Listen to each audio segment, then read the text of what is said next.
Assalamualaikum warahmatullahi wabarakatuh. Saya Zulfikar Ahmad Fauzi. Di sini saya akan menjelaskan tentang tantangan sumber daya manusia dalam menghadapi perubahan lingkungan global. Di era global telah menuntut manusia agar selalu siap dalam menghadapi perubahan serta persaingan di tingkat internasional.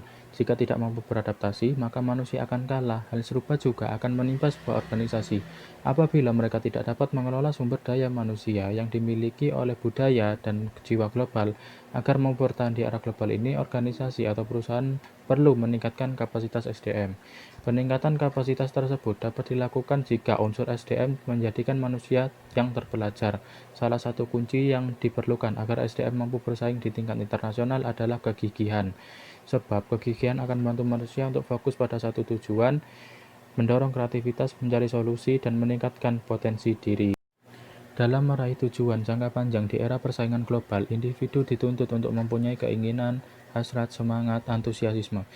Sebaliknya, organisasi dengan SDM yang tidak bersemangat atau apatis justru akan sulit mempunyai tujuan jangka panjangnya. Selain kegigihan, SDM juga perlu memiliki kemampuan berupa interpersonal skill yang baik agar mampu berinteraksi dengan semua orang, sehingga dapat mengembangkan diri. Upaya lain yang tidak kalah penting ialah memahami banyak perbedaan dalam organisasi dan menyelaraskannya demi memperoleh kesuksesan bersama. Dengan memahami perbedaan, setiap SDM akan memperoleh nilai baru, kebijaksanaan, wawasan, meningkatkan sistem toleransi dan kemanusiaan, keadilan, dan kelebihan lain dalam dirinya.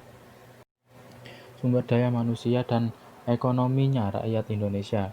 SDM merupakan salah satu faktor kunci dalam reformasi ekonomi, yakni bagaimana menciptakan SDM yang berkualitas dan memiliki keterampilan serta berdaya saing tinggi dalam persaingan global yang selama ini kita abaikan. Dalam kaitan tersebut, setidaknya ada dua hal penting menyangkut kondisi SDM Indonesia, yakni ketimpangan antara kesempatan kerja dan angkatan kerja. Yang kedua, tingkat pendidikan angkatan kerja yang masih relatif rendah. Kedua masalah tersebut menunjukkan bahwa ada kelangkaan kesempatan kerja dan rendahnya kualitas angkatan kerja serta nasional di berbagai sektor ekonomi. Lesunya dunia usaha akibat krisis ekonomi yang berkepanjangan sampai saat ini mengakibatkan rendahnya kesempatan kerja terutama bagi lulusan perguruan tinggi. Dampak iptek terhadap SDM Indonesia terkait dengan kondisi sumber daya manusia Indonesia, yaitu adanya ketimpangan antara jumlah kesempatan kerja dan angkatan kerja. Jumlah angkatan kerja nasional pada krisis ekonomi tahun pertama tahun 1998 sekitar 92,73 juta orang, sementara jumlah kesempatan kerja yang ada hanya sekitar 87,67 juta orang dan sekitar 5,6 juta orang pengangguran terbuka. Angka ini meningkat terus selama krisis ekonomi yang kini berjumlah sekitar 8 juta. Kedua, tingkat pendidikan angkatan kerja yang masih relatif rendah. Struktur pendidikan angkatan kerja Indonesia masih didominasi pendidikan dasar, yaitu 63,2%. Kedua masalah tersebut menunjukkan bahwa ada kelangkaan kesempatan kerja dan rendahnya kualitas angkatan kerja secara nasional di berbagai sektor ekonomi. Masalah SDM inilah yang menyebabkan proses pembangunan yang berjalan selama ini kurang didukung oleh produktivitas tenaga kerja yang memadai.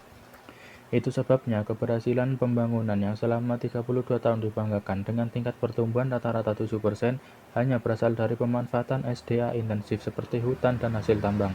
Arus modal asing berupa pinjaman dan investasi langsung. Dengan demikian, bukan berasal dari kemampuan manajerial dan produktivitas SDM yang tinggi. Keterpurukan ekonomi nasional yang berkepanjangan hingga kini merupakan bukti kegagalan pembangunan akibat dari rendahnya kualitas SDM atau sumber daya manusia.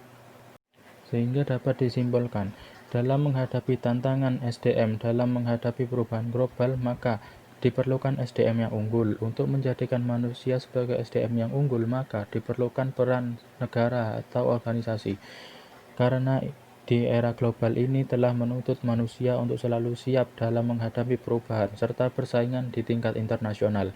Jika tidak mampu beradaptasi, maka manusia akan kalah. Hal serupa juga akan menimpa sebuah organisasi apabila mereka tidak dapat mengelola sumber daya manusia atau SDM yang memiliki budaya dan jiwa global agar mampu bertahan di era global ini organisasi atau perusahaan perlu meningkatkan kapasitas SDM yang dimilikinya. Mungkin hanya itu yang bisa saya sampaikan, kurang lebihnya mohon maaf. Wassalamualaikum warahmatullahi wabarakatuh.